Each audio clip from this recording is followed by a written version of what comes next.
Y una vez más, en una emisión de Yellow Door, el podcast, en esta ocasión viene a ser un poquito diferente la dinámica. No están viendo la parte de atrás verde. ¿Por qué? Porque estamos con pues un invitado, como siempre se los he dicho. Cada semana vamos a traer un invitado en el cual nos aporte siempre su expertise. Y en esta ocasión tenemos un invitado muy especial también. Es el señor Mario Holguín, experto en el tema de bienes raíces, y también, no solo eso, vamos a hablar un tema no muy común en el sector y hasta cierto punto quizás no tan explotado, ¿verdad, Mario? Pues es un tema poco conocido, pero muy usado. Pero, ok, entonces, únanse, como siempre les digo, compartan, únanse, mándenos sus dudas respecto a temas inmobiliarios para que podamos ir sacando la información que ustedes necesitan y poderlos ayudar. Siempre los digo y le hago la mención desde, como cada semana, en cada emisión. Nuestro único objetivo y lo único que nosotros buscamos es informarles a ustedes para hacer la vida todavía más sencilla, en términos a lo mejor que a veces son un poquito complicados de entender respecto a las propiedades, Mario. Así es que, pues iniciamos. Bienvenido. Muchas gracias por la distinción, gracias por la presentación. No merezco tanto, pero con mucho gusto vamos a aportar parte del conocimiento que tenemos en las especialidades que manejamos en este ramo inmobiliario.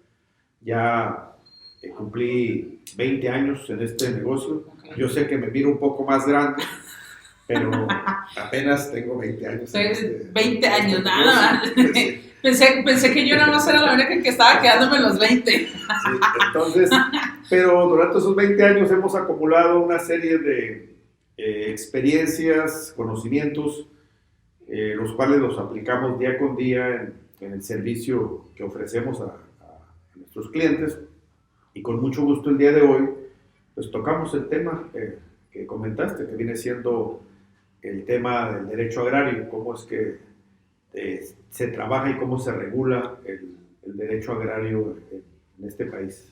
Muchísimas gracias, señor Mario Holguín, por más que nada por aceptar nuestra invitación y colaborar y ser parte de Yellow Door, el podcast.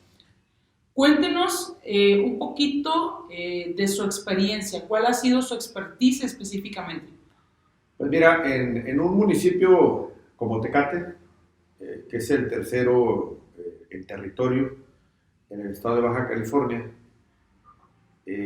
pero la común aquí en Tecate, pues nos hemos tocado participar en el tema residencial, que es en el que la mayoría de los compañeros siempre iniciamos, el tema residencial, el tema comercial, el tema industrial, pero durante estos años nos tocó participar y hemos venido participando activamente en lo que viene siendo los ejidos, la tierra ejidal, o lo que se sustrae de los terrenos ejidales, lo que viene naciendo de un derecho ejidal.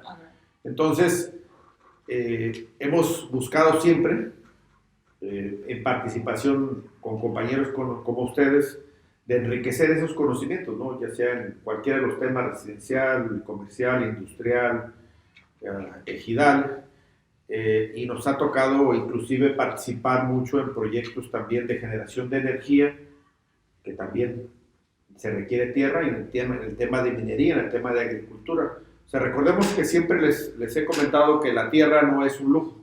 Sí. La tierra es una necesidad. Para todos se requiere un pedazo de tierra. Hasta para cuando me voy a dormir. Un 80 por un metro es lo único que necesito. Y sí, así es, estamos en Tecate. Ahorita vamos a irnos por el pan, por el cafecito, obviamente, después de la emisión, porque Tecate es un pueblo mágico, un pueblo muy colorido, y pues vamos entrando en materia de nuestro tema, derecho agrario. Y vamos a ir tocando cada punto en específico para hacerlo de una manera más entendible, inclusive aquellos que a lo mejor formamos parte de bienes raíces, pero no nos especializamos en el sector agrario, y que obviamente es importante ir conociendo cada sector, cada rama, por así decirlo, de bienes raíces. Entonces, comenzamos, únanse, compartan por favor, porque el chisme va a estar muy bueno y muy fructífero en esta ocasión. No demeritando las otras, pero es un tema muy, muy diferente a lo que hemos estado manejando anteriormente, señor Holguín. Así es que empezamos con nuestra primera pregunta y parte desde, ¿qué es el derecho agrario? Bueno, hace rato decías que la plática tenía que ser en español, ¿verdad? Sí, exactamente. Para no entrar en muchos tecnicismos. Así es. El derecho agrario se desprende del artículo 27 constitucional. Okay. Toda la tierra en México está regulada por el artículo 27 de nuestra Carta Magna, la Constitución Política de los Estados Unidos Mexicanos, y regula una parte muy importante de este país. Actualmente el 85% de la tierra en México sigue siendo de carácter ejidal o comunidades indígenas que se regulan igual por el 27 constitucional. Entonces, la ley agraria viene a regular todo lo que es la tierra ejidal, lo que siguen siendo terrenos nacionales, los que no han salido del dominio de la nación, y lo que vienen siendo las comunidades indígenas, la tierra que se le dotó a las comunidades indígenas en este país. Igual, como toda ley, tiene sus reglamentos, ¿sí? Tiene sus propios juzgados agrarios, tiene su registro público agrario, es un tema que les he comentado a muchos compañeros, que la palabra ejido no aparece ni en el Código Civil ni en el Código Mercantil. ¿Sí? Es un tema, por eso, muy punto y aparte. Muy punto y aparte, sí. O sea, el tema ejidal se maneja por separado. Ok. Y empezando desde ese punto, y vamos a nuestra siguiente pregunta, que es lo que, como decía mi abuelita, lo que te truje chencha, ¿no? ¿Cómo influye el derecho agrario en bienes raíces? ¿Cómo influye el derecho agrario en bienes raíces? Bueno, hace rato comentaba que el 85% de la tierra sigue siendo de carácter ejidal. Las ciudades siempre crecen dentro de un fondo legal, ya sea propiedad del gobierno o ya sea propiedad privada. Okay. ¿Sí? En el caso específico de las ciudades fronterizas que tenemos aquí en Baja California, o los 5 municipios, o el 6º municipio que ya tenemos en San Quintín, la mayoría de ellos se han venido creciendo en tierras ejidales. Está el Mariano Matamoros, en Tijuana. Okay. ¿Sí? Está el Rosarito, que ha crecido en varios ejidos ahí, que prácticamente de hecho todos los habitantes ejidales. Así es. Entonces, cuando nosotros como profesionales inmobiliarios nos toca llevar a cabo una diligencia, ya sea de compra, ya sea de venta o de renta o de ocupación temporal o de servidumbre de paso, lo que corresponda, debemos a veces de irnos al origen de la tierra. O sea, ¿cuál es el origen legal de la tierra? Si el origen legal de la tierra viene siendo de carácter ejidal o salió de la nación, se tituló a principios de 1900 o a mediados de 1900, siempre es importante, principalmente cuando se trata de una inversión importante, conocer cuál es el origen, cómo nació el origen legal, la identidad jurídica de ese predio. Y es como nos venimos encontrando a veces vicios, los famosos vicios ocultos, que se dan origen y a veces preferimos no subsanarlos y llevarlos, pero a veces ha tocado el caso de que se han convertido en un problema. un problema que pone en riesgo la inversión de quien vaya a quien comprar, vaya a comprar o quien vaya vender. a vender. Entonces, el tema ejidal ahorita en la actualidad es un tema que se está viendo en Mexicali, porque Mexicali ya creció, ya se salió hacia los ejidos, hacia islas agrarias. Mexicali tiene un valle muy extenso y todo es ejido. Y todo es ejido, excepto la reserva india de los Cucapás, que esa sería la única que se quedaría fuera de lo que es, pero también se regula por la ley agraria. Que de hecho, hago un paréntesis, he aprendido muchísimo del señor Mario Holguín. Cuando nosotros comenzamos con nuestro proyecto Yellow Door, quien nos estuvo también apoyando y aprendiendo acerca del tema, pues fue el señor Mario Holguín, el cual también agradezco. Vete a la raíz, vete a quién fue el primer dueño, o sea, de dónde vino, o sea, hacer preguntas tan importantes, y parte de esa enseñanza es lo que ahora nos sirve pues para evitar a lo mejor errores catastróficos, ¿no? Y haciendo mención con el tema ejidal, precisamente, y lo hablamos anteriormente con Baja California Sur, que también tiene amplio territorio 100% ejidal, que fue lo que me sorprendió en una ocasión que lo platicamos, y que me hizo usted las recomendaciones, que era lo que teníamos que investigar con el tema ejidal, las leyes que lo regulaban, inclusive lo hablamos de una vez, o sea, qué biosfera impacta en ese terreno, o sea, qué es lo que puedes desarrollar en ese terreno. Entonces, es una amplia gama de información que se tiene que prever antes de aventurarte a precisamente quizás comprar o vender un terreno ejidal. Así es, sí, y el caso está en ejidos en Baja California Sur que van desde el Golfo de California hasta el Pacífico, ¿no? O sea, estamos hablando de cientos de miles de hectáreas, ¿no? Y que muchas de ellas efectivamente han sido afectadas por declaratorias de la biosfera sin tomar en consideración las necesidades de los propietarios. En este caso, porque los ejidatarios son los propietarios, ¿no? Si bien sigue siendo una tierra de uso común, pues ellos están en calidad de propietarios, pero sí en el caso específico de los municipios aquí en Baja California, muchos de ellos ya se están desarrollando sobre tierras que fueron o son tierras ejidales. Ok. Pues muy interesante nuestro tema, y precisamente siempre como en la charla nos lleva al siguiente punto, que es nuestra siguiente pregunta, o sea, ¿cómo afecta o cuál es la problemática en Baja California el sector agrario? O sea, más bien, ¿cómo ha sido afectado en Baja California el sector agrario? Pues yo creo que no tanto afectado el sector agrario. Yo creo que más bien después de la reforma al 27, en este caso la tierra que era de carácter social, de carácter ejidal, se ve beneficiados los ejidatarios, porque antes de eso los ejidatarios no podían vender 1 centímetro de tierra. Okay.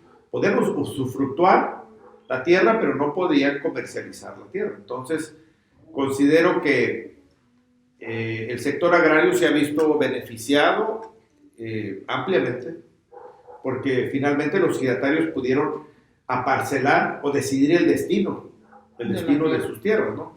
Entonces, se viene el aparcelamiento, se viene la dotación de solares urbanos a cada ejidatario, y a cada ejidatario, junto con su familia, pues vinieron construyendo un patrimonio. Aquí el tema que más bien de afectación o de la problemática se pudiera presentar son las formalidades de ley.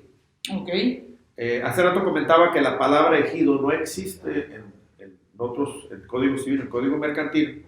Entonces, cuando vas a llevar a cabo una compraventa, o un arrendamiento, o una ocupación temporal, o una servidumbre de paso, o cualquier destino que tú le quieras dar a una tierra que nace del régimen ejidal, o que sigue siendo tierras comunales, es la formalidad de ley. Dado que tienes que, en lugar de leer el Código Civil, tienes que leer el Código, la ley agraria. ¿Qué te dice la ley agraria? ¿Qué te dice el reglamento? ¿Cuál es el procedimiento, el fondo legal que tienes que llevar a cabo para poder tener certidumbre jurídica? O sea, ofrecer y obtener certidumbre jurídica en la transacción que estás llevando a cabo. Y ahí es donde para muchos colegas existe esa parte del desconocimiento.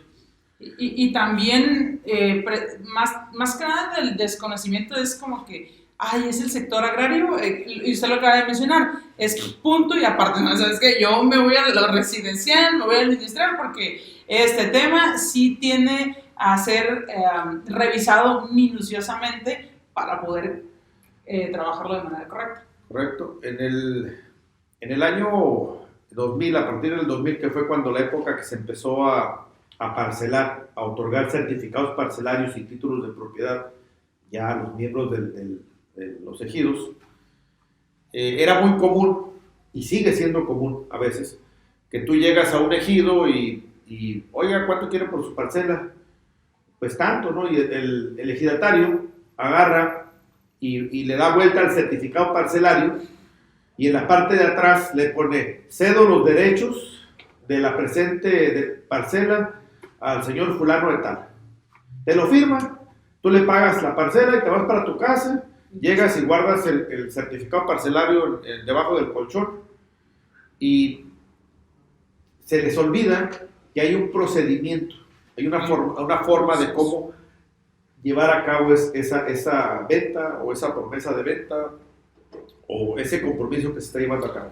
Y lo que viene a repercutir es que al paso de los años, ¿sí? Si uno de los dos llega a fallecer, principalmente el ejidatario, pues te quedas en una incertidumbre jurídica, cuando lo pudiste haber hecho bien, llevando, como te digo, guardando y observando las formalidades que te marca la misma ley y el reglamento de la ley agraria.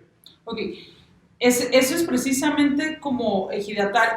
Vamos por pasos, precisamente para que la audiencia o quienes nos están viendo puedan comprender la terminología. Por ejemplo, tengo un terreno, o sea, ¿cómo sé si mi terreno es ejidal? ¿O cómo se constituye un terreno ejidal? ¿Qué debo de tener? A lo mejor quizás tengo título de propiedad, pero nada más. Entonces, ¿cómo me aseguro yo que tengo quizás un terreno ejidal? Bueno, de entrada, cuando adquieres un terreno, ya sea el contrato que te den, siempre es importante que en el contrato se diga o se declare cómo es que se obtuvo el bien que se está vendiendo, ¿no? En este caso, si una persona detecta que el terreno es o fue ejidal, pues la recomendación es que acuda con una persona que conozca de este tema para que le pueda asesorar y, repito, se guarden las formalidades de ley que te marca ese tipo de transacción, porque es muy común y es muy dado que los ejidos te otorguen una carta de posesión. Ok. ¿Sí? O sea, llegas y le compras al caballero, el caballero es ejidatario, van con el comisariado ejidal, a la oficina del comisariado ejidal, y el comisariado ejidal te otorga una constancia de posesión firmada por la mesa directiva. Del ejido. ¿Sí? Y hasta cierto punto tiene una fuerza legal, ¿no? Porque te la está firmando la mesa directiva del ejido, pero en fondo no tiene ninguna validez. O sea, una constancia de posesión emitida por un núcleo de representación ejidal no tiene ninguna validez. Tiene una validez privada. Es como cuando hacemos un contrato privado. O sea, los contratos privados surten efecto entre dos partes, ¿no? Pero el tema es de que si tú quisieras elevar ese terreno que tú estás adquiriendo, esa parcela, a propiedad privada, vas a tener que contratar a alguien que te haga bien la cesión, y repito, que se guarden las formalidades que se marcan, porque de otra manera te vas a quedar como posesionario, ¿no? Entonces, en este caso, la asamblea, que es la máxima autoridad, siempre y cuando también aunque la asamblea sea la máxima autoridad dentro de un ejido, tiene que respetar la ley. O sea, no puede tomar decisiones que estén por encima de la ley. Tienen que estar de acuerdo a la ley.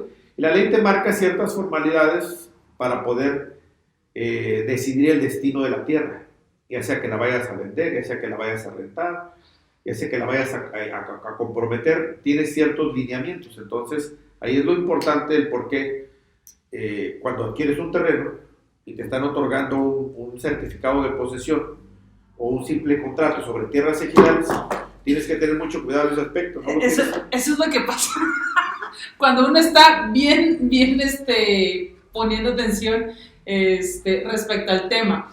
Ok, y a lo que iba a preguntar es precisamente eso, o sea, ¿cómo me doy cuenta como propietario de lo que voy a adquirir como un ejido? O sea, lo que constituye un ejido. Bueno, volvemos al tema, ¿no? O sea, es importante que cuando vas a comprar, siempre busques la asesoría. O sea, busques la asesoría para lo que tú comentabas hace rato, para conocer cuál es el origen del bien inmueble que te están vendiendo o que te están rentando. Claro. Más si vas a hacer una inversión, ¿no? O sea, siempre una inversión en bienes raíces es una inversión importante, es parte de tu patrimonio, parte de tus activos. Entonces, es importante que tú conozcas el origen, ¿sí? De dónde nace y hacia dónde va. Lo que voy es que no te quedes únicamente con el certificado de posesión o con el contrato privado de compraventa, ¿no? O sea, busques la manera de que esa propiedad esté inscrita a tu nombre, o ya sea en el registro público de la propiedad, o aparezcas como avecindado, reconocido por la asamblea, y que tu nombre aparezca en el registro agrario nacional, como avecindado. Si vas a ser posesionario de un ejido, como te digo, que no le veo ningún problema, pero que no te quedes únicamente con un certificado de posesión, sino que tu nombre aparezca en el registro agrario nacional como avecindado de ese ejido. Okay. ¿Sí? Esas son las partes, por eso estamos hablando de dos cosas, ¿no? O sea, propiedad privada o propiedad social, ¿no? Lo que viene siendo el tema ejidal. Ok. Y definitivamente siempre, por eso es la misión de Hielo del podcast, en el cual puedan acudir precisamente si se tiene un terreno ejidal, si pretendes vender un terreno ejidal, acercarte precisamente al experto en ese sector, ¿no? Sí. Aclarando, ¿no? O sea, no es que estemos alertando de que no se deben de adquirir tierras ejidales. Lo que estamos alertando, lo que estamos tratando de decir es que debemos de cuidar las formas. ¿De cómo se hace? De cómo se hace la compraventa. O sea, para mí, la tierra más limpia jurídicamente es la tierra ejidal. Okay. La tierra ejidal es la tierra más limpia que puede haber jurídicamente hablando. Sí, porque en el tema de propiedad privada, pues nos hemos encontrado con una serie de problemas, desde títulos falsos, escrituras falsas, poderes falsos, prescripciones mal hechas, o sea, muchísimas cosas. Por eso hago hincapié de que no es que estemos diciendo que no recomendamos comprar tierra ejidal, no, al contrario, si eso es lo que más hay, nada más lo único que estamos recomendando es que se asesoren y que las cosas las hagan bien desde el principio para que después no vayan a tener problemas. Que de hecho precisamente me ha tocado ver ahí 2-3 títulos de propiedad con temas ejidales y es muy, muy distinto desde el carácter de la descripción, el inicio, o sea, es muy, muy diferente la descripción de un título de propiedad ejidal a un título de propiedad normal, ¿no? de propiedad privada, es muy, muy distinto. Sí, o sea, tanto el título de propiedad privada como un título que viene naciendo del carácter ejidal, siempre te dice el antecedente, ¿no? O sea, siempre te dice cómo es que se adquirió, cómo es que se adquirió el bien. Si fue a través de terrenos nacionales, si fue a través de un programa de regularización, si fue por instrucciones, por si algunos títulos de propiedad que se emitieron, sea por instrucciones del ciudadano presidente fulano de tal, se otorga el presente título de propiedad al señor fulano de tal, ¿sí? Y ahí te dice la ley y los artículos y la fecha de la asamblea, el título te dice todo. Que ese es el que mayormente he visto. Ahí te dice todo, ¿no? Ajá. ¿Cómo es que si era ejidatario, o sea, ¿cómo es que se adquirió eso? Ahí viene todo. Hay que entenderlo, hay que leerlo y hay que entenderlo. No nada más es leerlo, sino entenderlo Y ahí te viene marcando, o sea, te dice, por instrucciones de quién, por qué, dónde, cuándo se autorizó, te dice hasta la fecha de la asamblea, donde la asamblea autorizó que cierta porción de tierra en el ejido se hicieran fracciones y se distribuyeran y a cada ejidatario le tocó una fracción. Ahí te dice todo. Ese es el origen. Ese es el origen, y eso es algo que siempre nosotros tenemos que leer bien esos párrafos para poder entender de dónde y cómo, ¿no? ¿Hacia dónde va a partir de este momento y tras el crecimiento, tanto en Baja California, con el tema de la tierra, la expansión inclusive de inversionistas que están llegando, cuál va a ser la modificación o hacia dónde va el sector? El sector ejidal cada vez se está dividiendo más, o sea, por la misma necesidad de la tierra. O sea, hay ejidos que ya no cuentan con tierras de uso común, o sea, ya se dividieron todo. Inclusive hay unos ejidos que ya han solicitado la extinción del régimen ejidal. Porque si somos 10 ejidatarios y tenemos 10 hectáreas y ya nos repartimos 1 hectárea cada quien, pues ya no existe el ejido. O sea, ya pasamos de carácter ejidal a propiedad privada, por lo tanto no tiene razón de existir el ejido. O sea, ya no estás regulando tierras de uso común, ya no estás regulando zonas aparceladas. O sea, todo salió ya del dominio al dominio pleno. O sea, ya se cambió de régimen ejidal a propiedad privada. Entonces hay ejidos y hay lugares donde el régimen ejidal ya desapareció. O sea, ya se acabó el régimen ejidal. Mas, sin embargo, en algunos ejidos, en algunos casos, sigue existiendo una asamblea, una representación ejidal, porque recordemos que la primera enajenación, la primera venta que se hace después de recibir un título de propiedad, la ley te marca que debes de notificar al comisariado ejidal, para que a su vez el comisariado ejidal notifique al resto de los ejidatarios el derecho del tanto. Entonces, es por eso que hay algunos ejidos, podría ser el caso del ejido Mariano Matamoros, que ya está totalmente urbanizado. ¿Sí?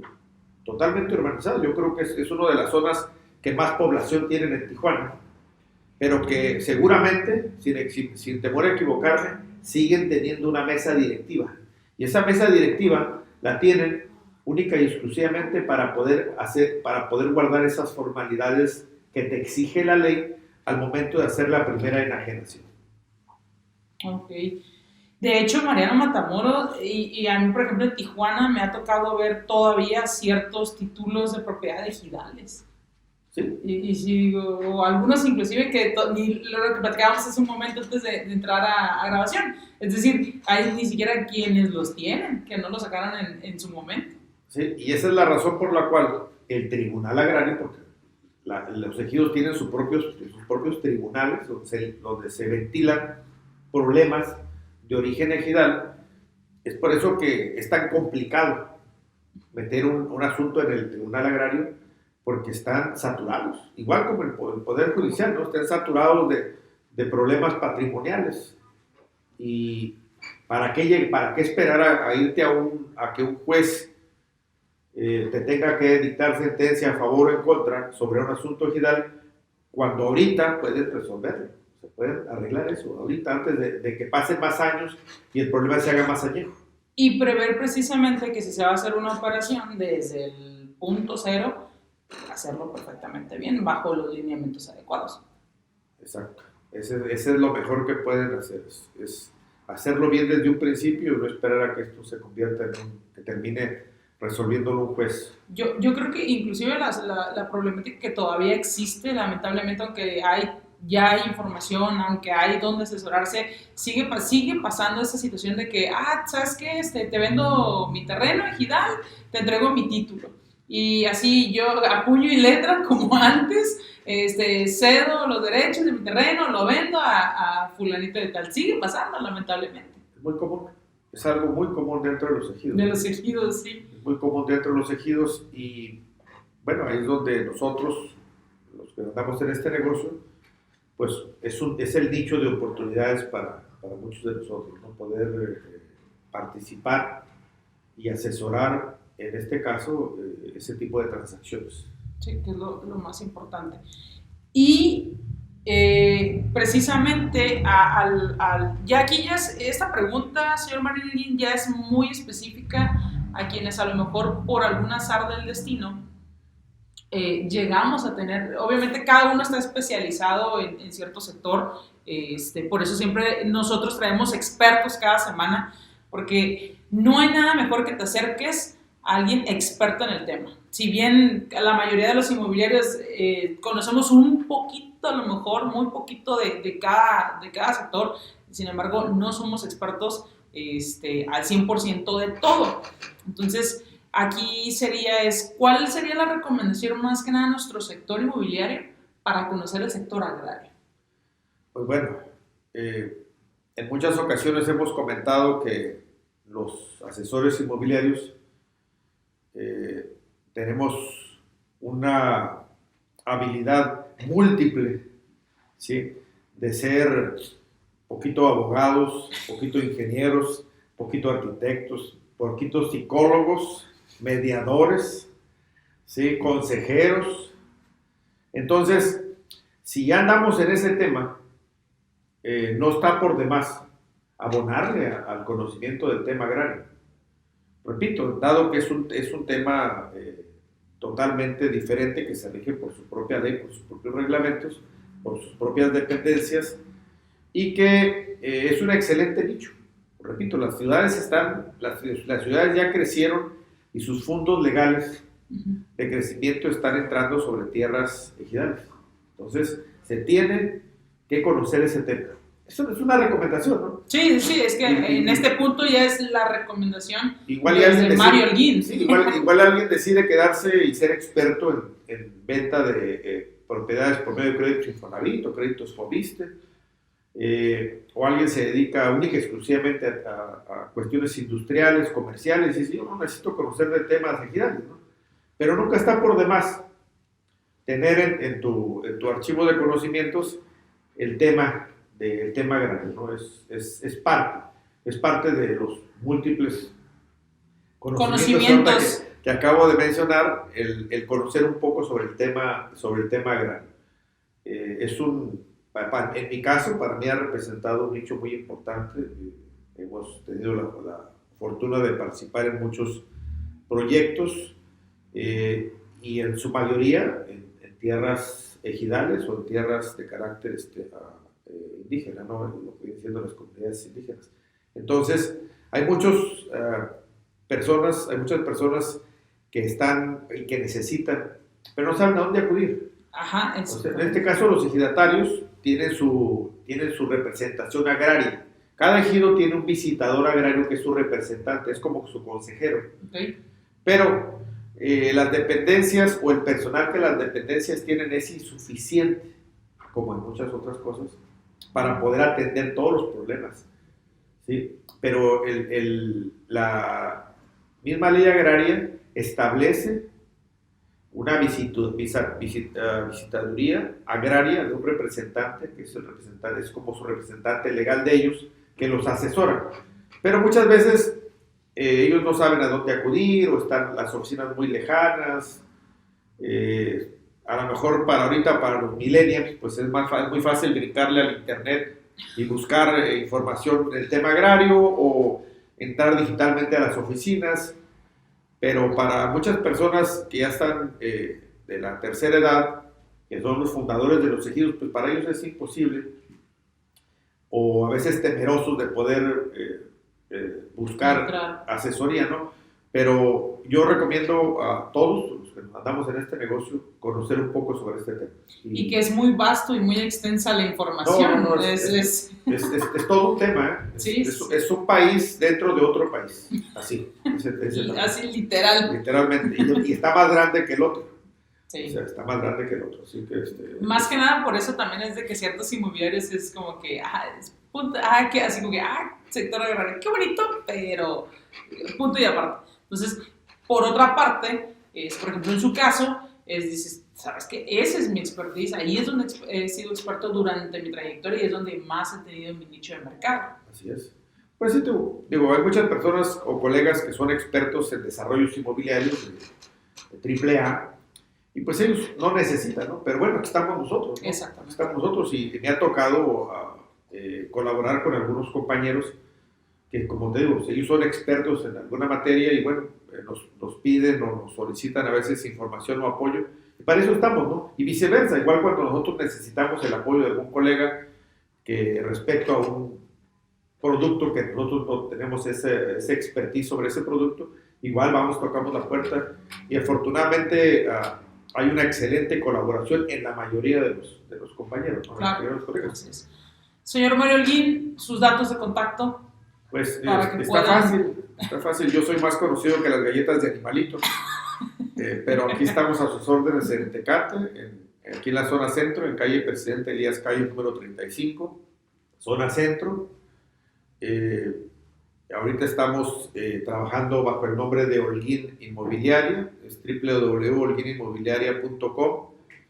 Mi teléfono es el 665-104-8062 y siempre, como siempre, estamos en la mejor disposición de poder compartir, trabajar, colaborar en este tema que nos apasiona. A mí me apasiona el tema agrario. Definitivamente, de hecho, cuando uno se hace experto en algo es porque esa área, ese rubro es algo que en verdad te apasione, porque si no, pues ya, así es. No hay más para dónde hacerse, ¿no? Pues, señor Holguín, muchísimas gracias. Muchas gracias a ustedes. Muchas gracias. Ha sido muy fructífero.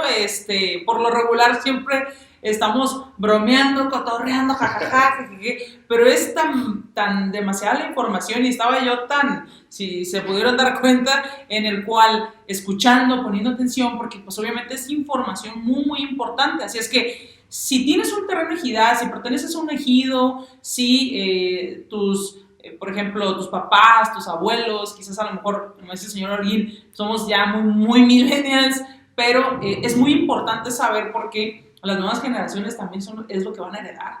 Así es. Entonces hay que tener la información de primera mano. Ya parezco noticiero. No, pues aquí estamos. No cobramos caro, únicamente cobramos lo necesario. Ah, perfecto. por eso vamos por los panes ahorita. Efectivamente, tenemos que ir a probar el pan de Tecate. Pues sean bienvenidos una vez más, Yellow Door el podcast. Por favor, síganos en redes sociales. Mi nombre es Dan Artuza, en esta ocasión con el señor Mario Holguín. Compartan y estén al pendiente porque cada vez se pone más bueno los invitados, de verdad. Así es que muchas gracias por habernos acompañado y cerramos con un pancito que ahorita vamos a ir a degustar.